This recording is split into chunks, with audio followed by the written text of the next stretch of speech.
ಸುಮತಿಭಿರನುಮೇಯಂ ಶುಭ್ರಕಾಯಂ ಸಖಾಯಂ ಸುಖಮಯಮನಪಾಯಂ ಮುಕ್ತ್ಯುಪಾಯಂ ವಿಮಾಯಂ ನೃಹಯಮಹಮಮೇಯಂ ಧ್ಯೇಯಮಾಮ್ನಾಯಗೇಯಂ ಸದಯಮಸದಜೇಯಂ ಶ್ರೀಸಹಾಯಂ ಭಜೇಯಂ ಅಭ್ರಮಂ ಭಂಗರಹಿತಂ ಅಜಡಂ ವಿಮಲಂ ಸದಾ ಆನಂದತೀರ್ಥಮತುಲಂ ಭಜೆ ತಾಪತ್ರಯಾಪಹಂ ಭವತಿ ಯದನುಭಾವಾತ್ಯೆಡಮೂಕೋಪಿ ವಾಗ್ಮಿ ಜಡಮತಿರಪಿ ಜಂತುರ್ಜಾಯತೆ ಪ್ರಾಜ್ಞಮೌಲಿಃ ಸಕಲವಚನಚೇತೋ ದೇವತಾ ಭಾರತೀ ಸಾ ಮಮ ವಚಸಿ ನಿಧತ್ತಾಂ ಸನ್ನಿಧಿಂ ಮಾನಸೇ ಚ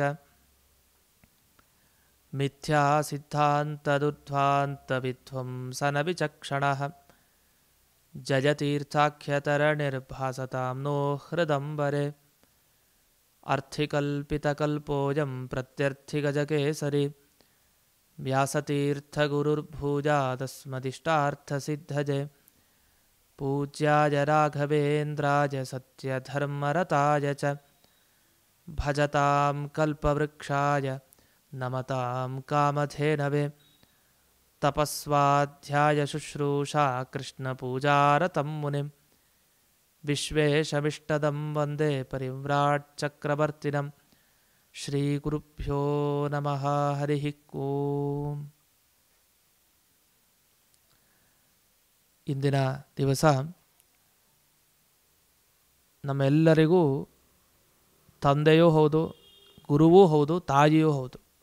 ಈ ರೀತಿಯಲ್ಲಿ ಎಲ್ಲ ಪಾತ್ರ ನಿರ್ವಹಿಸುವಂತಹ ವೇದವ್ಯಾಸರು. ಆ ವೇದವ್ಯಾಸರ ಬಗ್ಗೆ ಅವರ ಜನ್ಮ ಚರಿತ್ರೆ ಆಗಬಹುದು, ಮುಂದೆ ಅವರು ಮಾಡಿದ ಸಾಧನೆಗಳಾಗಬಹುದು, ಇದೆಲ್ಲವನ್ನು ಗಮನಿಸೋಣ. ಅವರ ಜನ್ಮ ಚರಿತ್ರೆ ಅಂದರೆ ಅವರ ಅವತಾರ ಚರಿತ್ರೆ ಅಂತಲೇ ಅರ್ಥ. ಎಲ್ಲ ಕಡೆ ಭಗವಂತನ ಬಗ್ಗೆ ಜನ್ಮ ಅಂತ ಬಂದರೆ ಅದು ಜನ್ಮ ಚರಿತ್ರೆ ಅಂದರೆ ಅವತಾರ ಚರಿತ್ರೆ ಅಂತ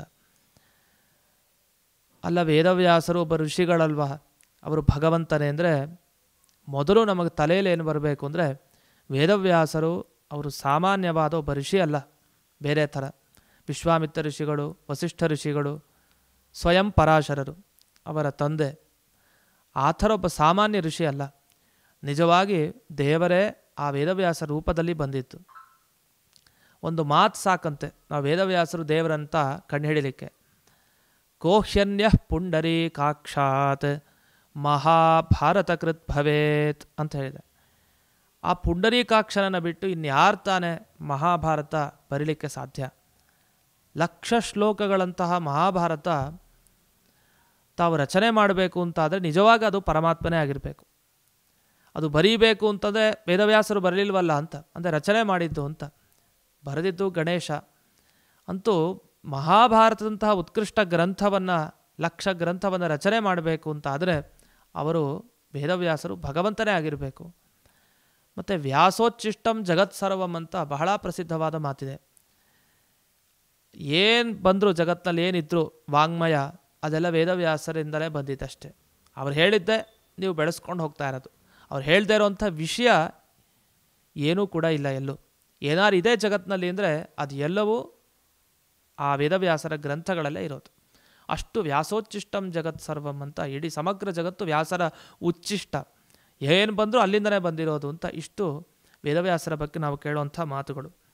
ಈ ವೇದವ್ಯಾಸರ ಅವತಾರ ಯಾಕಾಯಿತು, ಇದರ ಹಿನ್ನೆಲೆ ಏನು ಅಂತ ಗಮನಿಸೋದಿದ್ದಾಗ ನಮಗೆ ಮುಖ್ಯ ಭಗವಂತನ ಬಳಿ ಈ ಬ್ರಹ್ಮಾದಿ ದೇವತೆಗಳೆಲ್ಲ ಪ್ರಾರ್ಥನೆ ಮಾಡಲಿಕ್ಕೆ ಅಂತ ಹೋಗ್ತಾರೆ. ಅಲ್ಲಿಂದ ನಾವು ಪ್ರಾರಂಭ ಮಾಡಬೇಕು ಈ ಘಟನೆಯನ್ನು. ಅವರು ಯಾಕೆ ಪ್ರಾರಂಭ ಮಾಡಲಿಕ್ಕೆ ಹೋಗಿದ್ದು ಅಂದರೆ ಪ್ರಾರ್ಥನೆಯನ್ನು, ಕಲಿಕಾಲ ಬಂದ್ಬಿಟ್ಟಿದೆ, ಕಲಿಪ್ರವೇಶ ಆಗಿದೆ, ಜನರು ತತ್ವಜ್ಞಾನದಿಂದ ವಂಚಿತರಾಗ್ತಾ ಇದ್ದಾರೆ. ಸರಿಯಾದ ಭಗವಂತನ ಜ್ಞಾನ ಸಿಗ್ತಾ ಇಲ್ಲ ಯಾರಿಗೂ. ಇನ್ನು ಯಾರಿಗೆ ವಿದ್ಯೆ ಸಿಕ್ತೋ ಅವರು ತಪ್ಪಾಗಿ ತಿಳ್ಕೊಳ್ತಾ ಇದ್ದಾರೆ. ಈ ಥರ ಅವ್ಯವಸ್ಥೆ ಆಗೋಯ್ತು. ಇದಕ್ಕೆ ಕಾರಣ ನಮಗೆ ಗೊತ್ತಿದೆ. ಗೌತಮ ಋಷಿಗಳ ಶಾಪ ಒಂದು ಕಡೆ ಆದರೆ, ಇನ್ನೊಂದು ಕಡೆ ಈ ದೂರ್ವಾಸರು ತಾವು ಇಂದ್ರನಿಗೆ ಅಂತ ಒಂದು ಮಾಲೆಯನ್ನು ಕೊಡ್ತಾರೆ. ಅವನು ತಗೊಂಡು ಇಂದ್ರದೇವ ತಾನೇನು ಮಾಡ್ತಾರೆ, ತನ್ನ ಆನೆ ಐರಾವತಕ್ಕೆ ಹಾಕ್ಬಿಡ್ತಾನೆ. ಅದು ಕೆಳಗೆ ಬೀಳಿಸುತ್ತೆ. ಅದು ಅವಮಾನ ಆಗೋಯ್ತು ದುರ್ವಾಸರಿಗೆ. ಶಾಪ ಕೊಡ್ತಾರೆ, ನೀನಿನ್ನ ಪದದಿಂದ ಚ್ಯುತಿಯನ್ನು ಹೊಂದು ಅಂತ. ಇಂದ್ರದೇವರು ತಕ್ಷಣ ಪದವಿಯಿಂದ ಬಿದ್ದುಬಿಡ್ತಾರೆ, ತಮ್ಮ ಪದವಿಯಿಂದ. ಆಗ ರುದ್ರದೇವರಂತ ಹಿಡಿದು ಎಲ್ಲ ಪ್ರಾರ್ಥನೆ ಮಾಡಿ ಎಲ್ಲ ದೈತ್ಯರ ಆಕ್ರಮಣ ಆಗೋಯ್ತು, ಇನ್ನು ಇದನ್ನ ಪರಿಹಾರ ಮಾಡ್ಕೊಳ್ಳೋದು ಹೇಗೆ ಅಂದಾಗ, ಸರಿ ಅದಕ್ಕೆ ಇಬ್ಬರಿಗೂ ಅನುಕೂಲ ಆಗಲಿ ಅಂತ ಒಂದು ಕ್ಷೀರ ಸಮುದ್ರ ಮಥನ ನಡೆದು ಹೋಗಲಿ ಅಂತ ನಂತರ ಶುರುವಾಯಿತು. ಕ್ಷೀರ ಸಮುದ್ರ ಮಥನ ಆದಾಗ ಒಂದೊಂದೇ ಪದಾರ್ಥಗಳು ಬಂದು, ವಿಷನೂ ಬಂತು. ಅಲ್ಲಿ ಕೊನೆಗೆ ವಾಯುದೇವರು ಸ್ವಲ್ಪ ಶೇಷ ಉಳಿಸಿ ಅದನ್ನು ರುದ್ರದೇವರಿಗೆ ಕೊಟ್ಟರು. ಇದೆಲ್ಲ ಮುಂದುವರಿತು. ಈ ವಿಷರೂಪದಲ್ಲಿ ಏನಿದ್ದ ಕಲಿ ಇದ್ದ. ಈ ಕಲಿ ಏನು ಮಾಡ್ದ, ತಾನು ತನ್ನ ಪ್ರಭಾವವನ್ನು ಬೀರ್ತಾ ಹೋದ ಜನರ ಮೇಲೆ. ಹೀಗೆ ಒಂದೊಂದೇ ಪ್ರಾರಂಭ ಆಯಿತು. ಆ ಕಲಿಯ ಉಪಟಳಕ್ಕೆ ಜನರು ಯಾವಾಗ ಸಿಕ್ಕಾಕೊಂಡ್ರೋ ಆಗ ಇವರಿಗೆಲ್ಲ ಕಷ್ಟ ಶುರು ಆಯಿತು ಜನರಿಗೆ. ಆಗ ಇವರೆಲ್ಲ ಹೋಗಿ ಪ್ರಾರ್ಥನೆ ಮಾಡಿದ್ದು ಬ್ರಹ್ಮಾದಿ ದೇವತೆಗಳು, ಯಾಕೋ ಪರಮಾತ್ಮ ಕಲಿಮಲ ಪರಿಹಾರ ಆಗಬೇಕು ಅಂದರೆ ನೀನೇ ಬರಬೇಕಷ್ಟೆ. ಕಲಿ ಕಶ್ಮಲ ಪರಿಹಾರ ಆಗಲಿಕ್ಕೆ ಇರೋ ಒಂದೇ ಒಂದು ಉಪಾಯ ಒಳ್ಳೆಯ ಸಾತ್ವಿಕರಿಗೆ ಅಂದರೆ ಅದು ಭಗವಂತ, ಅಂದರೆ ವೇದವ್ಯಾಸರ ಗ್ರಂಥಗಳು. ಅವರು ಬಂದರು, ವೇದರಾಶಿಯನ್ನೆಲ್ಲ ವಿಭಾಗ ಮಾಡಿದರು. ಮತ್ತು ಅವರು ಬರೆದ ಪುರಾಣಗಳು ನಾವು ಕೇಳ್ತೀವಿ, ಎಲ್ಲ ಪುರಾಣಗಳು. ಹೀಗೆ ಅವರ ದೊಡ್ಡ ವ್ಯಾಸ ಸಾಹಿತ್ಯ ಅಂತಲೇ ಇಂದಿಗೂ ವ್ಯಾಸ ಸಾಹಿತ್ಯ ಅಂತ ಹೆಸರಿಂದಲೇ ನಾವು ಕರೆಯೋದು. ಇಂಥ ಇವರು ಹುಟ್ಟಿದ ಅಂದರೆ ಅವತರಿಸಿದ ಕ್ರಮ ಎಂಥದ್ದು ಅಂತ ಗಮನಿಸಿದ್ರೆ, ಮೂಲ ವಸಿಷ್ಠರ ತನಕ ಹೋಗ್ಬೇಕು. ನಾವು ವಾಸಿಷ್ಠ ಕೃಷ್ಣ, ಯಾದವ ಕೃಷ್ಣ ಅಂತ ಕರಿತೀವಿ. ಯಾದವ ಕೃಷ್ಣ ಅಂದರೆ ನಮ್ಮ ಕೃಷ್ಣ, ಗೋಪಿಕಾಸ್ತ್ರೀಯರ ಒಡೆಯ. ವಾಸಿಷ್ಠ ಕೃಷ್ಣರು ಅಂದರೆ ಇದೇ ವೇದವ್ಯಾಸರು. ವಾಸಿಷ್ಠ ಕೃಷ್ಣ ಅಂತ ಅವ್ರಿಗೆ ಹೆಸರು ಯಾಕೆ? ವಸಿಷ್ಠರ ಪರಂಪರೆಯಲ್ಲಿ ಬಂದವರು, ಆದ್ದರಿಂದ ವಾಸಿಷ್ಠ ಕೃಷ್ಣ ಅಂತ ವೇದವ್ಯಾಸರನ್ನು ಕರೀತಾರೆ. ವಾಸಿಷ್ಠ ಅಂದರೆ ವಸಿಷ್ಠರ ಸಂಬಂಧಪಟ್ಟ ಕುಲದಲ್ಲಿ ಬಂದವರು. ವಸಿಷ್ಠರು ಯಾರು? ಬ್ರಹ್ಮದೇವರ ಮಾನಸ ಪುತ್ರರು, ಮನಸ್ಸಿನಿಂದ ಹುಟ್ಟೋ ಮಕ್ಕಳಲ್ಲಿ ಒಬ್ಬರು ವಸಿಷ್ಠರು. ಅವರು ತುಂಬ ಒಳ್ಳೆಯ ಗುಣ, ಕ್ಷಮಾಗುಣ ಜಾಸ್ತಿ. ಯಾರಿಗೆ? ಈ ವಸಿಷ್ಠರಿಗೆ. ವಿಶ್ವಾಮಿತ್ರರಿಗೆ ಅವರ ಹತ್ರ ಇದ್ದ, ವಸಿಷ್ಠರ ಹತ್ರ ಇದ್ದ ಹೋಮಧೇನು ಅಂದರೆ ಕಾಮಧೇನು, ಅದರ ಬಗ್ಗೆ ಕಣ್ಣು. ಅದನ್ನು ಹೇಗಾದರೂ ಮಾಡಿ ಅಪಹಾರ ಮಾಡ್ಕೊಂಡು ಹೋಗಬೇಕು ಅಂತ ಅವರ ತಲೆಯಲ್ಲಿ. ಆದರೆ ಪ್ರಯತ್ನ ಪಟ್ಟರು ವಿಶ್ವಾಮಿತ್ರರು, ಫಲ ಸಿಗಲಿಲ್ಲ ಅವ್ರಿಗೆ. ಅದನ್ನು ಕಾಮಧೇನುವಿನ ಅಪಹರಣ ಮಾಡ್ಕೊಳ್ಳಿಕ್ಕೆ ಅವ್ರ ಕೈಲಿ ಆಗಲಿಲ್ಲ. ಆವಾಗ ಆ ಸೇಡಿಗೆ ಏನು ಮಾಡ್ತಾರೆ ಅಂದರೆ, ವಸಿಷ್ಠರ 100 ಮಂದಿ ಮಕ್ಕಳೇನಿದ್ರು ಅಲ್ಲಿ ಒಬ್ಬರನ್ನೂ ಬಿಡೋದಿಲ್ಲ, ಎಲ್ಲರನ್ನೂ ಸಂಹಾರ ಮಾಡಿಬಿಡ್ತಾರೆ. ಯಾರು? ವಿಶ್ವಾಮಿತ್ರರು. ಆ ವಿಶ್ವಾಮಿತ್ರರು ಏನು ಸಂಹಾರ ಮಾಡಿದ್ರು ಆ 100 ಜನ ಮಕ್ಕಳನ್ನು, ಅದರಲ್ಲಿ ಮೊದಲನೇ ಅವರು ಯಾರು ಅಂದರೆ ಅವರೇ ಶಕ್ತಿ ಮುನಿಗಳು. ಶಕ್ತಿ. ಹಾಗಾದರೆ ಮೊದಲು ವಸಿಷ್ಠರು, ಆಮೇಲೆ ಅವರ ಮಕ್ಕಳಲ್ಲಿ ಮೊದಲನೇ ಹಿರಿಯ ವ್ಯಕ್ತಿ ಶಕ್ತಿ ಮುನಿ. ಇಷ್ಟೆಲ್ಲ ಆಯ್ತಲ್ಲ, ಎಲ್ಲರ ಬಲಿ ಆಗೋಯ್ತು, ವಿಶ್ವಾಮಿತ್ರರು ಮಾಡಾಯಿತು. ಸುಮ್ಮನೆ ಕೂತಿದ್ರ ವಸಿಷ್ಠರು ಅಂದರೆ, ಅವ್ರು ಸುಮ್ಮನೆ ಕೂತರಂತೆ, ಕೋಪ ತಡ್ಕೊಂಡ್ರಂತೆ. ನಾನು ಯಾಕೆ ವಿಶ್ವಾಮಿತ್ರರಿಗೆ ತೊಂದರೆ ಕೊಡಲಿ ಅಂತ. ಬಹಳ ದೊಡ್ಡ ವಿಷಯ. ತಮ್ಮ 100 ಜನ ಮಕ್ಕಳನ್ನು ಕಳ್ಕೊಂಡ್ರು ವಿಶ್ವಾಮಿತ್ರರಿಂದ, ಅವ್ರಿಗೇನು ಮಾಡಬೇಕು ಅಂತ ಅವ್ರು ಸುಮ್ಮನಾಗಲಿಲ್ಲ. ಏನು ಮಾಡಲಿಕ್ಕೆ ಅವ್ರು ಹೋಗಲೇ ಇಲ್ಲ, ಸುಮ್ಮನಾಗ್ಬಿಟ್ರು. ಸರಿ, ಕೋಪ ಬಂದ ವಸಿಷ್ಠರು ಏನು ಮಾಡ್ತಾರೆ? ಕೋಪವನ್ನಂತೂ ತಡ್ಕೊಂಡ್ರು. ಕೋಪ ಬಂದೇ ಬರುತ್ತೆ, ನಿಜ, ತಡ್ಕೊಂಡಿದ್ದಾರೆ, ಅದನ್ನು ವ್ಯಕ್ತಪಡಿಸಲಿಲ್ಲ. ಆದರೆ ಪ್ರಾಣತ್ಯಾಗ ಮಾಡಿಬಿಡ್ತೀನಿ ಅಂತ ದುಃಖದಿಂದ ಪ್ರಾಣತ್ಯಾಗ ಮಾಡಲಿಕ್ಕೆ ಅಂತ ಹೊರಡ್ತಾರೆ. ಹೋಗಿ ನದಿಗೆ ಬೀಳ್ತಾರೆ. ನದಿಗೆ ಬಿದ್ದರೆ ಆ ನದಿ ದಡಕ್ಕೆ ಹಾಕತ್ತೆ ವಸಿಷ್ಠರನ್ನು. ಅವರು ಅಂದ್ಕೊಳ್ತಾರೆ, ಅಲ್ಲ ನಾವು ಪ್ರಾಣತ್ಯಾಗ ಮಾಡಬೇಕು ಅಂತ ಅಂದ್ಕೊಂಡ್ರೂ ಮಾಡ್ಲಿಕ್ಕಾಗ್ತಾ ಇಲ್ಲ ಅಂತ. ನೋಡಿ ಎಂಥ ಮಹಾನುಭಾವರು. ನದಿಗೂ ಇಷ್ಟ ಇಲ್ಲ ಇವ್ರು ಪ್ರಾಣತ್ಯಾಗ ಮಾಡೋದು. ನಾವು ನೀವೆಲ್ಲ ಹೋದರೆ ನದಿ ಸ್ವಾಹಾಕಾರ ಮಾಡಿಬಿಡತ್ತೆ. ಯಾಕೆ? ನಮ್ಮಿಂದ ಲೋಕೋದ್ಧಾರ ಇರಲ್ಲ, ಆಗೋಲ್ಲೇನು. ಲೋಕೋದ್ಧಾರ ಆಗ್ತಾ ಇದ್ದರೆ ಅಂಥ ಮನುಷ್ಯರನ್ನು ನದಿಗಳು ಕೂಡ ಇಷ್ಟಪಡ, ನೀವು ಹೋಗ್ರಿ ವಾಪಸ್ಸು ಅಂತ ಅದು ದಡಕ್ಕೆ ಎತ್ತಾಕ್ತಂತೆ. ಎತ್ತಾಕಿದ್ದು ಯಾಕೆ ಅಂದರೆ, ವಸಿಷ್ಠರಿಗೆ ಜ್ಞಾನೋದಯ ಆಗಲಿ, 100 ಮಕ್ಕಳನ್ನು ಕಳ್ಕೊಂಡ್ರು ಅಂಥೇಳಿ ಮುಂದೆ ಸಂತಾನವೇ ಬೆಳೆಯಲ್ಲ ಅಂತ ಯೋಚಿಸಬೇಡಿ ವಸಿಷ್ಠರೇ, ನಿಮ್ಮ ಸಂತಾನ ಒಂದು ಕಡೆ ಬೆಳೀತಾ ಇದೆ ಅಂತ ಅದಂಥ ಸೂಚನೆ ಮಾಡಬೇಕಾಗಿದೆ ನದಿ. ಅಂದರೆ ವಸಿಷ್ಠರು ಯಾಕೆ ಪ್ರಾಣ ತ್ಯಾಗ ಮಾಡ್ಲಿಕ್ಕೆ ಹೋದರು ಅಂತ ಈಗ ನಮಗೆ ಗೊತ್ತಾಯಿತು. ಯಾಕೆ ತ್ಯಾಗ ಮಾಡ್ಲಿಕ್ಕೆ ಹೋಗಿದ್ರು ಅಂದರೆ, ಇನ್ನು ವಂಶ ಅಭಿವೃದ್ಧಿ ಆಗಲ್ಲ, 100 ಜನ ಮಕ್ಕಳನ್ನು ಕಳ್ಕೊಂಡೆ, ಇನ್ನು ಮುಂದೆ ಧರ್ಮ ಪ್ರಚಾರ, ತತ್ವ ಪ್ರಚಾರ ನಿಂತೋಯ್ತಲ್ಲ ಅಂತ ಬಹಳ ಬೇಜಾರಾಗಿ ಅವರು ತಾವು ಪ್ರಾಣತ್ಯಾಗವನ್ನು ಮಾಡಿಕೊಳ್ಳಿಕ್ಕೆ ಅಂತ ಹೋಗಿತ್ತು. ಅಷ್ಟರಲ್ಲಿ ಅವರ ಸೊಸೆ ಒಬ್ಬಳು, ಅವಳ ಹೆಸರನ್ನು ಬರೀತಾರೆ, ಅದೃಶ್ಯಂತಿ ಅಂತ ಅವಳ ಹೆಸರು. ಅವಳು ಗರ್ಭವನ್ನು ಧರಿಸಿರ್ತಾಳೆ. ಹಾಗಾದರೆ ಈ ಶಕ್ತಿ ಮುನಿ ಏನಿದ್ರು ಮೊದಲನೇ ಅವರು ಸಾವನ್ನು ಅಪ್ಪಿದ್ದಾರೆ. ಆದವರ ಹೆಂಡತಿ ಅದೃಶ್ಯಂತಿ ತಾನು ಗರ್ಭವನ್ನು ಧರಿಸಿದ್ಲು. ಆ ಗರ್ಭದಲ್ಲಿದ್ದ ಮಗು ತಾನು ವೇದಘೋಷ ಮಾಡಲಿಕ್ಕೆ ಅಂತ ಶುರು ಮಾಡಿಬಿಡಿದೆ. ಇದು ವಸಿಷ್ಠರ ಕಿವಿಗೆ ಬೀಳತ್ತೆ. ನನ್ನ ಸೊಸೆಯ ಹೊಟ್ಟೆಯ ಒಳಗಡೆ, ಉದರದ ಒಳಗಡೆ ಒಂದು ಗರ್ಭ ಇದೆ, ಅದು ಈಗಾಗಲೇ ವೇದ ಮಂತ್ರಗಳನ್ನ ಕಣ್ಣು ಹಿಡ್ಕೊಂಡ್ಬಿಟ್ಟಿದೆ. ವೇದ ಮಂತ್ರ ಹೇಳಬೇಕು ಅಂದರೆ ಕಣ್ಣು ಹಿಡ್ಕೊಂಡಿರೋದು ಅಂತ ಅರ್ಥ. ಇನ್ನೂ ವೇದವ್ಯಾಸರೇನು ಬಂದಿಲ್ಲ, ಆಗಲೇ ವೇದ ಮಂತ್ರ ಕಂಡು ಹಿಡ್ಕೊಂಡಿದೆ. ಅದು ಯಾವುದು ಅಂದರೆ ಅದೇ ವೇದವ್ಯಾಸರ ತಂದೆ ಪರಾಶರ ಮುನಿಗಳು. ಅಂದರೆ ಪರಾಶರ ಮುನಿಗಳು ತಾವು ಗರ್ಭದಲ್ಲಿ ಮಗುವಾಗಿದ್ದಾಗಲೇ, ಗರ್ಭದ ಒಳಗಡೆ ಇದ್ದಾಗಲೇ ವೇದ ಮಂತ್ರಗಳನ್ನು ಕಣ್ಣು ಹಿಡಿದುಕೊಂಡಂತಹ ದೊಡ್ಡ ಮಹಾನುಭಾವರು. ಇಂಥ ಪರಾಶರರ ಧ್ವನಿ ಕೇಳಿದುಕೊಳ್ಳೆ ಬಹಳ ಸಂತೋಷ ಆಗುತ್ತೆ. ವೇದ ಪರಂಪರೆಯನ್ನು ಮುಂದೆ ರಕ್ಷಣೆ ಆಗುತ್ತೆ, ಇನ್ನು ಶಾಶ್ವತವಾಗಿ ಸಜ್ಜನರಿಗೆ ಲಾಭ ಆಗುತ್ತೆ ಅಂಥೇಳಿ ವಸಿಷ್ಠರಿಗೆ ತುಂಬ ತೃಪ್ತಿಯಾಯಿತು. ಅಂಥ ಆ ಪರಾಶರರ ಪುತ್ರ ಪಾರಾಶರಿ ಅಂತ ಕರಿತೀವಿ ವೇದವ್ಯಾಸರನ್ನ. ಪರಾಶರರ ಮಗ ವೇದವ್ಯಾಸರು, ನಿಜವಾಗಿ ತಂದೆಗೆ ತಕ್ಕ ಹಾಗೆ ಮಗ. ಇವರು ವೇದದ ವಿಭಾಗವನ್ನು ಮಾಡ್ತಾ ಹೋದರು. ಅನಂತ ವೇದರಾಶಿಗಳು ಚೆಲ್ಲಾಪಿಲ್ಲಿ ಆಗಿದ್ವು ಅಂತ. ಚೆಲ್ಲಾಪಿಲ್ಲಿ ಅಂದರೆ ಎಲ್ಲ ಮಿಶ್ರಣ ಆಗಿಬಿಟ್ಟಿತ್ತು. ಒಂದಿಷ್ಟು ವಿಭಾಗ ಮಾಡಿ ಯಾರ್ಯಾರು ಏನು ಅಧ್ಯಯನ ಮಾಡಬೇಕು ಅಂತ ವಿಭಾಗ ಮಾಡೋ ಅವಶ್ಯಕತೆ ಇತ್ತು, ಅದನ್ನು ಇವರು ಮಾಡಿಕೊಟ್ರು ಅಂತ. ಪರಾಶರರಿಗೆ ವೇದವ್ಯಾಸರು ಯಾಕೆ ಮಗನಾಗಿ ಬಂದರು, ಭಗವಂತ ಯಾಕೆ ಬಂದ ಅಂದರೆ ಅವರು ತಪಸ್ಸನ್ನು ಮಾಡ್ತಾರೆ.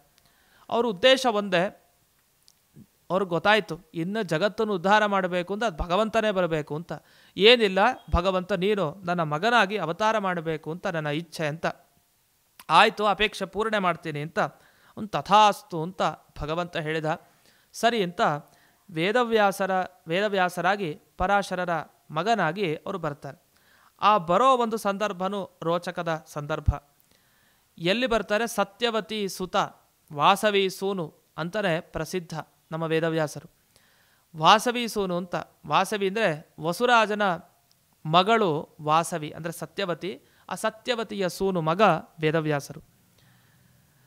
ಈ ಸತ್ಯವತಿಯ ಹಿನ್ನೆಲೆಯನ್ನು ಕೂಡ ಇಲ್ಲಿ ವಿವರಣೆ ಮಾಡ್ತಾರೆ ಶಾಸ್ತ್ರಗಳಲ್ಲಿ.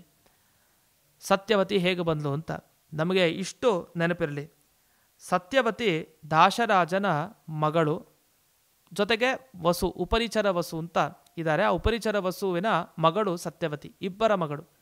ಅದು ಹೇಗೆ ಅಂದರೆ ನಿಜವಾಗಿ ಉಪರಿಚರ ವಸುವಿನ ಸಾಕ್ಷಾತ್ ಮಗಳು. ಬೆಳೆಸಿದ್ದೆಲ್ಲ ದಾಶರಾಜ ಅಂದರೆ ಮತ್ಸ್ಯರಾಜ. ಈ ಮೀನುಗಳನ್ನು ನೋಡ್ಕೊಳ್ಳುವಂಥವ್ರು ಯಾರಿರ್ತಾರೆ ಅವರಿಗೆ ರಾಜ ಅವನು. ಅಂಥ ಮತ್ಸ್ಯರಾಜ ಏನಿದ್ದಾನೆ, ಆ ಮತ್ಸ್ಯರಾಜ ನಾದ ದಾಶರಾಜನ ಮಗಳು ಸತ್ಯವತಿ ದೇವಿ. ಹೀಗೆ ಈ ಉಪರಿಚರ ವಸುವಿನ ಮಗಳು, ಅದನ್ನ ವಾಸವಿ, ದಾಶರಾಜನ ಮಗಳು ಆಗಿದ್ದಾಳೆ ಸತ್ಯವತಿ. ಈ ಸತ್ಯವತಿಯ ಘಟನೆಯನ್ನು ನಾವು ಮೆಲುಕು ಹಾಕೋದಿದ್ರೆ, ಸತ್ಯವತಿ ಹುಟ್ಟಿದ್ದೇ ಒಂದು ರೋಚಕವಾಗಿ ಹುಟ್ಟಿತ್ತು. ಅದೊಂದು ಮೀನು ಗರ್ಭವನ್ನು ಧರಿಸುತ್ತೆ. ಆ ಗರ್ಭದಲ್ಲಿ ಇದ್ದ ಅವಳಿ ಜವಳಿ ಮಕ್ಕಳಲ್ಲಿ ಒಂದು ಮಗುನೇ ಇದು ಸತ್ಯವತಿ. ಆ ಮೀನನ್ನು ನೋಡ್ಕೊಳ್ಳೋ ಬೆಸ್ತರೇನಿರ್ತಾರೆ, ಮೀನನ್ನು ಹಿಡಿಯೋರವರು, ಆ ಮೀನನ್ನು ಹೋಗಿ ದಾಶರಾಜನಿಗೆ ತಲುಪಿಸಿದಾಗ ಅವನು ಈ ಗರ್ಭವನ್ನು ಹೋಗಿ ತೋರಿಸ್ತಾನೆ. ಮೀನು ಗರ್ಭ ಧರಿಸಿದೆ, ಇದನ್ನು ಹೋಗಿ ಉಪರಿಚರ ವಸುವಿಗೆ ಕೊಡ್ತಾರೆ. ಆಗ ಅವನು ಸಂತೋಷಗೊಂಡು ಹೆಣ್ಣು ಮಗು ನಿನ್ನ ಹತ್ರ ಇರಲಿ, ಗಂಡು ಮಗು ನನ್ನ ಹತ್ರ ಇರಲಿ ಅಂತ ಅವನು ವ್ಯವಸ್ಥೆ ಮಾಡಿಕೊಡ್ತಾನೆ. ಅಂಥ ಸತ್ಯವತಿ ಪರಾಶರರು, ಇವರಿಬ್ಬರ ಹಿನ್ನೆಲೆಯ ಪರಿಚಯ ಆಯಿತು ನಮಗೆ. ಈ ಸತ್ಯವತಿ ಪರಾಶರರಲ್ಲಿ ವೇದವ್ಯಾಸರು ಹೇಗೆ ಪ್ರಾದುರ್ಭಾವಗೊಂಡ್ರು ಅಂತಂದರೆ, ಸತ್ಯವತಿ ತಾವು ಈ ದೋಣಿಯನ್ನು ನಡೆಸುವಂಥವರು, ದೋಣಿಯನ್ನು ನಡೆಸ್ಕೊಳ್ತಾ ಹೋಗೋರು. ಹಾಗೆ ಎಲ್ಲರನ್ನು ನಡೆಸ್ಕೊಳ್ತಾ ಅವರು ಹೋಗ್ತಾಯಿದ್ರು. ಒಂದು ಸಲ ಪರಾಶರ ಮುನಿಗಳು ಆ ದೋಣಿಯನ್ನು ಹತ್ತಿದಾಗ ಅವರು ಒಬ್ಬರೇ ಇದ್ದರು, ಜೊತೆಗೆ ಸತ್ಯವತಿ ದೇವಿ ಇದ್ದರು. ಇಬ್ಬರಿಗೂ ಕೂಡ ಪರಸ್ಪರ ಮಾತಿನ ಮುಖಾಂತರ ಸಮಾಗಮ ಆಯಿತು, ಮಾತನಾಡಿದರು. ಕೊನೆಗೆ ಇಬ್ಬರು ಒಪ್ಪಿಕೊಂಡ್ರು. ಆಗ ವಿವಾಹ ಸಂದರ್ಭ ಎಲ್ಲ ನೆರವೇರಿತು. ನಾವಂತೀವಿ ಕನ್ನಿಕೆಯ ಪುತ್ರ ಕಾನೀನೋ ವ್ಯಾಸಃ ಅಂತ ಒಂದು ಮಾತಿದೆ. ಕನ್ಯೆ ಅವಸ್ಥೆಯಲ್ಲಿದ್ದಾಗಲೇ ಸತ್ಯವತಿ ದೇವಿಯಿಂದ ಹುಟ್ಟಿದವರು ವೇದವ್ಯಾಸರು ಅಂತ. ಇದು ಬಯ್ಯೋಂಥ ಶಬ್ದ ಅಲ್ಲ. ಕಾನೀನೋ ಕರ್ಣ ಅಂತ ಕರ್ಣನಿಗೂ ಹೇಳುವಂಥ ಒಂದು ಮಾತಿದೆ. ಕುಂತಿಯಲ್ಲಿ ಕರ್ಣ ಹುಟ್ಟಿದ. ಹೇಗೆ ಹುಟ್ಟಿದ ಅಂತ ನಮಗೆ ಗೊತ್ತಿದೆ. ಕನ್ನಿಕೆಯಲ್ಲಿ ಹುಟ್ಟಿದವನು ಕರ್ಣ, ಕಾನೀನೋ ವ್ಯಾಸಃ ಅಂತ ನಾವು ಅವರನ್ನು ಕೆಲವರು ಮಂದಿ ತುಚ್ಛವಾಗಿ ಮಾತನಾಡೋದಿದೆ. ಆದರೆ ಹಾಗಲ್ಲ, ವಿಧಿವತ್ತಾಗಿ ಶಾಸ್ತ್ರೀಯ ಪ್ರಕ್ರಿಯೆಯಲ್ಲಿ ವಿವಾಹ ಆಯಿತು ಆ ದ್ವೀಪದಲ್ಲಿ. ಆ ದ್ವೀಪದ ಮಧ್ಯೆಯಲ್ಲೇ ಎಲ್ಲ ವಿವಾಹ ಸಂದರ್ಭ ನೆರವೇರಿತು. ಆಮೇಲೆ ಅಲ್ಲಿ ವೇದವ್ಯಾಸರು ಪ್ರಾದುರ್ಭಾವ ಆಗಿತ್ತು ಅಂತ ನಾವು ಗಮನಿಸಬೇಕು. ಅಂತೂ ದ್ವೈಪಾಯನ ಅಂತ ಆ ದೃಷ್ಟಿಯಿಂದಲೂ ಅವ್ರಿಗೆ ಹೆಸರು ಬರುತ್ತೆ. ಯಾಕೆ? ಸತ್ಯವತಿ ಪರಾಶರರಿಂದ ದ್ವೀಪದಲ್ಲಿ ಉದ್ಭವಿಸಿದ್ರು ಅಂತ. ಭಗವಂತನೇ ಬರ್ತಾನೆ ಅಂದರೆ ಅವನಿಗೆ ಈ ಥರ ಅನುಚಿತವಾಗಿ ಒಂದು ಕನ್ನಿಕೆಯಲ್ಲಿ ಪರಾಶರ ಮುನಿಗಳು ವ್ಯಾಮೋಹಿತರಾಗಿ ತಾವು ಅಲ್ಲಿಂದ ಭಗವಂತ ಬರಬೇಕು ಅಂತಿಲ್ಲ. ಅದಕ್ಕೆ ಅವನಿಗೆ ದ್ವೈಪಾಯನ ಅನ್ನೋ ಹೆಸರು ಮುಂದೆ ಪ್ರಸಿದ್ಧಿಗೆ ಬಂತು. ಯಾಕೆಂದರೆ ಹೇಗೆ ಕಂಬದಿಂದ ನರಸಿಂಹ ಹೊರಕ್ಕೆ ಬಂದೋ ಅವನಿಗೆ ಯಾವುದೇ ತಂದೆ ತಾಯಿಯ ಅಪೇಕ್ಷೆ ಇಲ್ಲವೋ, ಅದೇ ಥರ ದ್ವೀಪದಿಂದ ಹೊರಕ್ಕೆ ಬಂದ ಅವನಿಗೆ ಪರಾಶರ ಸತ್ಯವತಿ ಎನ್ನುವ ತಂದೆ ತಾಯಿಯ ಅಪೇಕ್ಷೆ ಇಲ್ಲ. ಅಂತ ತಿಳಿಸ್ಲಿಕ್ಕೆ ದ್ವೈಪಾಯನ ಅನ್ನೋ ಪ್ರಸಿದ್ಧಿನೂ ಅವರಿಗೆ ಬಂದಿತ್ತು. ಇಂಥ ವೇದವ್ಯಾಸರು ಹುಟ್ಟಿದ ಕೂಡಲೇ ಬಹಳ ಸಂತೋಷ ತಂದೆ ತಾಯಿಗೆ, ಭಗವಂತನೇ ಬಂದಿದ್ದಾನೆ, ಇನ್ನೇನು ಅಪಾರವಾದ ಸಂತೋಷ ಅವರಿಗೆ. ಬರ್ತಿದಂಗೆ ಹೇಳ್ತಾರೆ ವೇದವ್ಯಾಸರು, ನನಗೆ ಉಪನಯನ ಮಾಡಿಸ್ರಿ ಅಂತ, ಬ್ರಹ್ಮೋಪದೇಶ ಆಗಬೇಕು ಅಂತ ಕೇಳ್ತಾರೆ. ಹುಟ್ಟಿದ ಕೂಡಲೇ ಉಪನಯನ ಆಗಿದ್ದು ಅಂದರೆ ವೇದವ್ಯಾಸರಿಗೆ, ಭಗವಂತನಿಗೆ. ಇನ್ಯಾರಿಗೂ ಹುಟ್ಟಿದ ಕೂಡಲೇ ಉಪನಯನ ಅಂತಿಲ್ಲ. ಉಪನಯನ ಮಹೋತ್ಸವ ಆಯಿತು ಅಂತ, ಕರ್ತವ್ಯ ಅಂತ ನೆರವೇರಿಸಿದ್ದಾರೆ. ಆಮೇಲೆ ಒಂದು ಮಾತನ್ನು ವರವನ್ನಾಗಿ ಕೊಡ್ತಾರೆ ವೇದವ್ಯಾಸರು. ನೀವು ಯಾವಾಗ ನೆನಪಿಸ್ಕೊಳ್ತೀರೋ ಆಗ ನಾನು ನಿಮ್ಮ ಮುಂದೆ ಪ್ರತ್ಯಕ್ಷನಾಗ್ತೇನೆ ಅಂತ ಸತ್ಯವತಿ ತನ್ನ ತಾಯಿಗೆ ಮಾತನ್ನು ಕೊಡ್ತಾರೆ ವೇದವ್ಯಾಸರು. ಜೊತೆಗೆ ಇನ್ನೊಂದು ಅನುಗ್ರಹವನ್ನು ಮಾಡ್ತಾರೆ ಸತ್ಯವತಿ ದೇವಿಗೆ. ಇದು ಮಾಡೋದು ಪರಾಶರರು ಅನುಗ್ರಹ ಮಾಡ್ತಾರೆ, ಗಂಡನೇ ಸ್ವಯಂ. ಪರಾಶರ ಏನು ಅನುಗ್ರಹ ಮಾಡ್ತಾರೆ ಅಂದರೆ ಮತ್ಸ್ಯಗಂಧಿ ಅಂತ ಇವಳಿಗೆ ಹೆಸರಿರುತ್ತೆ ಸತ್ಯವತಿ ದೇವಿಗೆ. ಯಾಕೆಂದರೆ ಮೀನಿನ ಗರ್ಭದಲ್ಲಿ ಹುಟ್ಟಿದವಳು, ಆದ್ದರಿಂದ ಅವರ ದೇಹದಿಂದ ಬರುವಂಥ ವಾಸನೆ ಅದು ಮತ್ಸ್ಯಕ್ಕೆ ಸಂಬಂಧಪಟ್ಟ ವಾಸನೆ. ಅದಕ್ಕೆ ಆ ವಾಸನೆ ಹೋಗಿ ಅಪೂರ್ವ ಸುಗಂಧ ಬರಲಿ ಅಂಥೇಳಿ 1 ಯೋಜನದಷ್ಟು ಸತ್ಯವತಿ ದೇವಿ ಬಂದುವುದೇ ಒಳ್ಳೆ ಸುಗಂಧ. ಒಂದು ಯೋಜನ ಅಂದರೆ ಸುಮಾರು 12 ಕಿಲೋಮೀಟರ್ ಅಷ್ಟು, ಅಲ್ಲಿವರೆಗೂ ಒಳ್ಳೆಯ ಸುಗಂಧ ಬರ್ತಾ ಇತ್ತಂತೆ ಸತ್ಯವತಿ ದೇವಿ ಬಂದರೆ. ಅದು ಪರಾಶರರು ಮಾಡಿದ ಅನುಗ್ರಹ. ಅದಕ್ಕೆ ಯೋಜನ ಅಂತ ಅವಳಿಗೆ 1 ಯೋಜನ ಪರ್ಯಂತ ಆಗಿದ್ದರಿಂದ ಅವಳಿಗೊಂದು ಹೆಸರನ್ನು ಕೂಡ ಕೊಡ್ತಾರೆ, ಯೋಜನಾಗಂಧಿ ಅಂತ. 1 ಯೋಜನದವರೆಗೆ ಅವಳ ಸುಗಂಧ ಪಸರಿಸತ್ತೆ ಅಂತ. ಅಂದರೆ ಮೊದಲು ಮತ್ಸ್ಯಗಂಧಿ ಆದವಳು ಯೋಜನಾಗಂಧಿ ಆದಳು ಅಂತಲೂ ಉಲ್ಲೇಖ ಮಾಡ್ತಾರೆ. ಇಂಥ ವೇದವ್ಯಾಸರು ಋಗ್ವೇದ, ಯಜುರ್ವೇದ, ಸಾಮವೇದ, ಅಥರ್ವವೇದ ಅಂಥೇಳಿ ವೇದದಲ್ಲಿ ವಿಭಾಗವನ್ನು ಮಾಡ್ತಾರೆ. ಮಾಡಾದ ಮೇಲೆ ಪುರಾಣಗಳ ರಚನೆಯನ್ನು ಕೂಡ ಮಾಡ್ತಾರೆ. ಪುರಾಣಗಳು 18 ಪುರಾಣ. ಅದನ್ನು ಸಾತ್ವಿಕ, ರಾಜಸ, ತಾಮಸ. ನಮ್ಮದಲ್ಲಿ ಮುಖ್ಯವಾದ ಪುರಾಣ ವಿಷ್ಣು ಪುರಾಣ, ಮತ್ತು ನಾರದೀಯ ಪುರಾಣ, ಗರುಡ ಪುರಾಣ, ಪದ್ಮಪುರಾಣ, ವರಾಹ ಪುರಾಣ. ನಮಗಿದೆಲ್ಲ ಬಿಡಿ, ಭಾಗವತ ಪುರಾಣ ವೇದವ್ಯಾಸರಿಂದಲೇ ಆಗಿತ್ತು. ನಾರದರು ಬಂದು ಪ್ರಾರ್ಥನೆ ಮಾಡ್ತಾರೆ, ಅದಕ್ಕೆ ವೇದವ್ಯಾಸರು ರಚನೆ ಮಾಡಿತ್ತು. ವಾಸ್ತವ ವೇದವ್ಯಾಸರು ದುಃಖದಲ್ಲಿದ್ದು ಬಿಟ್ಟರು, ನಾರದರು ಬಂದು ಸಾಂತ್ವನ ಮಾಡಿದರು, ಆಯಿತು ನೀವು ಬರೀರಿ ಅಂತ ಪ್ರಚೋದನೆ ಕೊಟ್ಟರು, ಬರೆದ್ರು ಅಂತ. ನಿಜವಾಗ ಹಾಗಲ್ಲ, ಭಗವಂತನ ಬಳಿ ನಾರದರು ಬಂದು ಪ್ರಾರ್ಥನೆ ಮಾಡಿದ್ದರ ರೀತಿ ಅದು. ಆದ್ದರಿಂದಲೇ ವೇದವ್ಯಾಸರು ಭಾಗವತವನ್ನು ಬರೆದರು. ಇದಾಗಿ ಮಹಾಭಾರತ ಬರೀಬೇಕಾದ್ರೆ ನಮಗೆ ಗೊತ್ತಿರುವಂತೆ ಲೇಖಕ ಒಬ್ಬ ಬೇಕು ಅಂತ ಬೇಕಾಗಿಲ್ಲ. ವೇದವ್ಯಾಸರು ಸ್ವಯಂ ಅವರು ತಾವೇ ಸರ್ವಸಮರ್ಥರು. ಒಂದು ಕ್ಷಣ ಹಿಂಗೆ ಯೋಚನೆ ಮಾಡಿದ್ರೂ ಸಾಕು, ಮುಂದೆ ಆ ಗ್ರಂಥನೇ ಬಂದು ಸಿದ್ಧವಾಗ್ತಾ ಇತ್ತು. ಆದರೆ ಅದನ್ನು ಬರೆಯುವಂಥ ಒಂದು ಪುಣ್ಯ ಕೆಲಸವನ್ನು ಗಣೇಶನಿಗೆ ಕೊಡ್ತಾರೆ, ಗಣಪತಿಗೆ. ಅಲ್ಲೂ ಕೂಡ ನಮಗೆ ಗೊತ್ತಿದೆ, ಪರಸ್ಪರ ಗಣಪತಿ ನೀವು ಹೇಳ್ತಾ ಹೋಗಬೇಕು ಅಂತ ನಿರಂತರವಾಗಿ ಹೇಳ್ತಾ ಇರಬೇಕು, ಅದನ್ನು ನಿಲ್ಲಿಸೋ ಹಾಗಿಲ್ಲ ಅಂತ. ವೇದವ್ಯಾಸರು ಹೇಳ್ತಾರೆ, ನಾನು ಏನು ಹೇಳ್ತಾ ಇದ್ರೂ ಅರ್ಥ ಮಾಡ್ಕೊಂಡು ಬರಿಬೇಕು ಅಂತ. ಇದೆಲ್ಲ ನಮಗೆ ತಿಳಿಯೋ, ಈ ಕಥಾಭಾಗದಿಂದ ನಮಗೆ ತಿಳಿಯೋ ಸಂದೇಶ, ನಾವು ಓದಬೇಕಾದ್ರೆ ಶುರು ಮಾಡಿದರೆ ನಿರಂತರ ಓದಬೇಕು ಜೀವನದುದ್ದಕ್ಕೂ, ನಿಲ್ಲಿಸಬಾರ್ದು. ನಿಲ್ಲಿಸೋದು ಅಂದರೆ ಮಧ್ಯ ಬೇರೆ ಕೆಲಸ ಮಾಡಬಾರ್ದು ಅಂತಲ್ಲ. ಇವತ್ತಿನ ದಿವಸ ಒಂದು 10 ನಿಮಿಷ ಓದಿದ್ರಿಂದ ನಾಳೆ ದಿವಸ 10 ನಿಮಿಷ ಓದಲೇಬೇಕು. ಈ ಜೀವನದಲ್ಲೂ ಹೀಗೆ ಓದ್ತಾನೆ ಇರಬೇಕು, 10 ನಿಮಿಷನಾದ್ರು ಓದಬೇಕು ದಿವಸ, ಇಲ್ಲಾಂದರೆ ವ್ಯರ್ಥ ಜೀವನ. ಜೊತೆಗೆ ಅರ್ಥ ಮಾಡ್ಕೊಂಡು ಓದಬೇಕು. ಆ 2 ಸಂದೇಶ ನಮಗೆ ಆ ಕಥೆಯ ಭಾಗದಿಂದ ಸಿಗುತ್ತೆ. ಅಂತೂ ಮಹಾಭಾರತದ ರಚನೆ, 1,00,000 ಶ್ಲೋಕ ಮಹಾಭಾರತ ರಚನೆ ಆಗಿದೆ. ಗಣೇಶ ಹೇಗೆ ವೇದವ್ಯಾಸರು ಹೇಳಿದರೆ ಹಾಗೆ ರಚನೆ ಮಾಡ್ತಾ ಬರಿತಾ ಹೋದರು. ಆಮೇಲೆ ವೇದವ್ಯಾಸರ ಶಿಷ್ಯರಾಗಿ ನಮಗೆ ವೈಶಂಪಾಯನ ಋಷಿಗಳು, ಜೈಮಿನಿ ಋಷಿಗಳು, ಸುಮಂತು, ಪೈಲ ಇವರೆಲ್ಲ ಶಿಷ್ಯರಾಗಿ ಬರೋದನ್ನು ನಾವು ನೋಡಬಹುದು.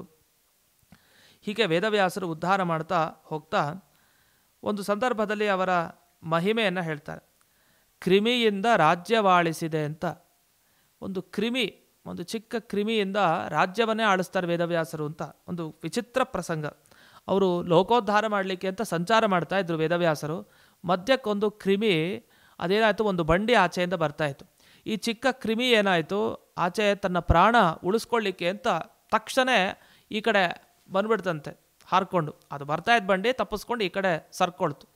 ಅದನ್ನು ನೋಡಿದ ಕೂಡಲೇ ಆ ಕ್ರಿಮಿಗೆ ಹೇಳ್ತಾರಂತ ವೇದವ್ಯಾಸರು, ಯಾಕೆ ಈ ದೇಹದ ಮೇಲೆ ನಿನಗಿಷ್ಟ ಆಸೆ, ಈ ಕ್ರಿಮಿ ದೇಹ ಇಟ್ಕೊಂಡು ನೀ ಏನು ಮಾಡ್ತೀಯ ವ್ಯರ್ಥ ಅಂತ ನಗ್ತಾರಂತೆ ವೇದವ್ಯಾಸರು.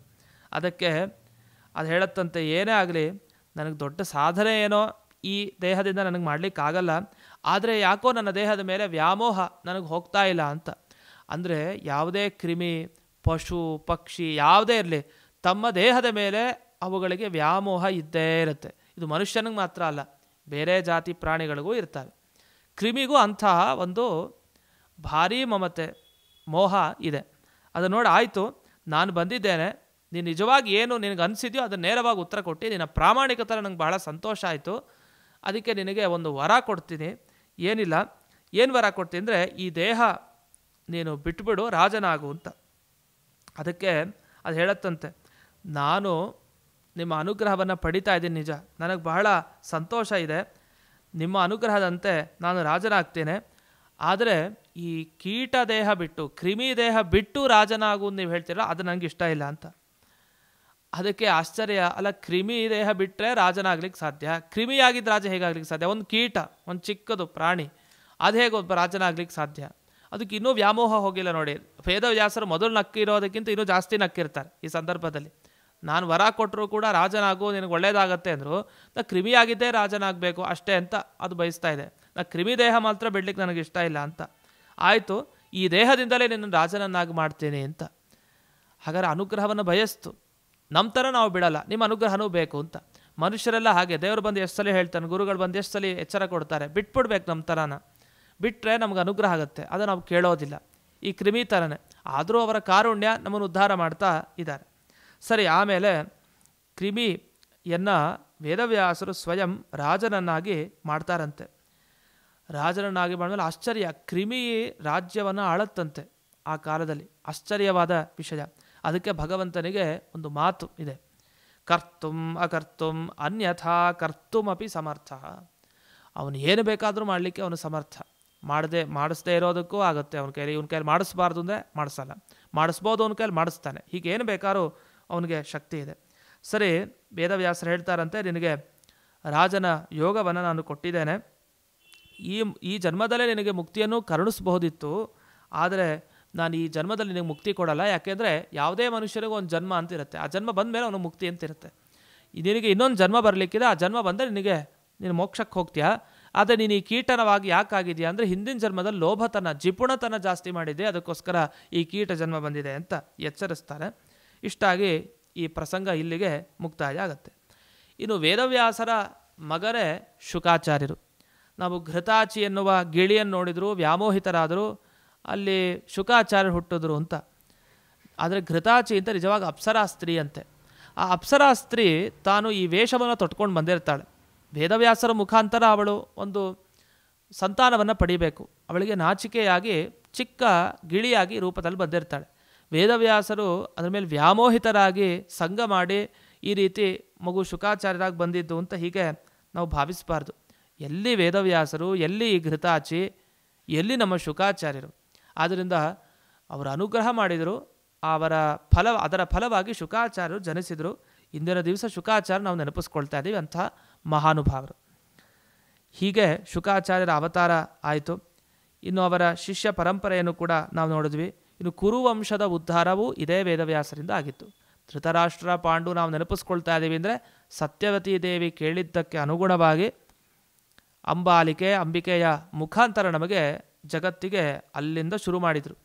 ಮಾಡಿ ಮಹಾಭಾರತ ಮಾಡಿದ್ದು ಅವರೇ, ಮೂಲ ಪ್ರವರ್ತಕ ಪುರುಷರು ಇವರೇ. ಇವರೆಲ್ಲ ತಾತಂದರು ವೇದವ್ಯಾಸರು ನಮ್ಮ ಈ ಪಾಂಡವರಿಗೆ.